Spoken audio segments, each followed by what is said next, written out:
NSUI के राष्ट्रीय अध्यक्ष वरुण चौधरी ने शिमला में मीडिया से बातचीत करते हुए छात्र संवाद के महत्व पर जोर दिया है। उन्होंने कहा कि छात्रों की समस्या और उनके अधिकारों की रक्षा के लिए संवाद आवश्यक है। वरुण चौधरी ने कहा कि हमारे संगठन का उद्देश्य छात्रों की आवाज को संसद तक पहुंचाना है।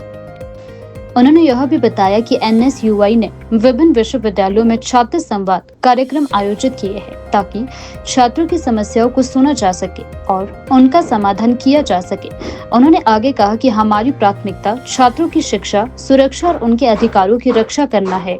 कि किस तरीके से अभी तक तो पीछे से ये कैंपस इसको खराब और बर्बाद करने का काम कर रही थी बीजेपी सरकार, बीजेपी की केंद्र सरकार खास तौर पर अब किस तरीके से खुले तौर पर यूजीसी का ड्राफ्ट लेकर आए।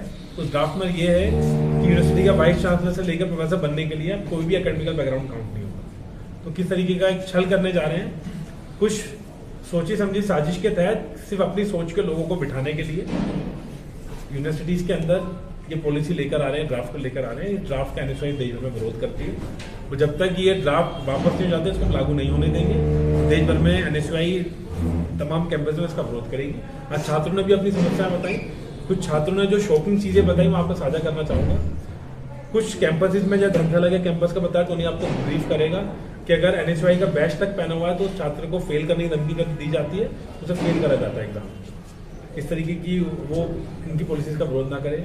कुछ बच्चों की शिकायतें ये आई कि जेआरएफ तक को क्लियर नहीं हुआ है कुछ बच्चों का, उनको पीएचडी में एडमिशन दे दिया। जिसने जेआरएफ में स्कोर अच्छा था या जेआरएफ में जो क्लियर कर लिया उनको पीएचडी में एडमिशन नहीं दिया। तो ऐसी तमाम चीजें आ रही है, देखिए पीछे से करते थे। और जिस तरीके से देश भर में वाइस चांसलर्स की नियुक्तियां हो रही हैं, आप देख सकते हैं खुले तौर पर तमाशा हो रहा है कि एकेडमिकल बैकग्राउंड के जो फिट लोग थे, जिनका 20-20, 25-25 साल का रिसर्च का एक्सपीरियंस था, बड़े बड़े प्रोफेसर थे, उनको कैंपस से दूर कर दिया, उनको वाइस चांसलर नहीं बना रहे हैं।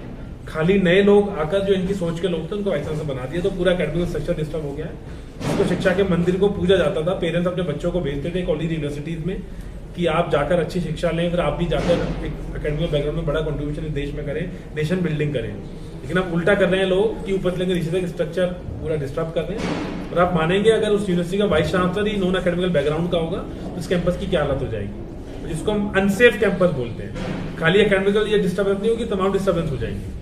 जब एक वाइस चांसलर ही उस तरीके का होगा जिसका कोई एकेडमिक बैकग्राउंड नहीं है, तो वो कितना रुचि रखेगा उस कैंपस को सेव करने के लिए, कितना इंटरेस्ट लेगा वहां पे सिलेबस को पढ़ाने में, कितना इंटरेस्ट लेगा बाकी अपनी चीजों को करने में। तो कैंपस अनसेफ हो जाएंगे।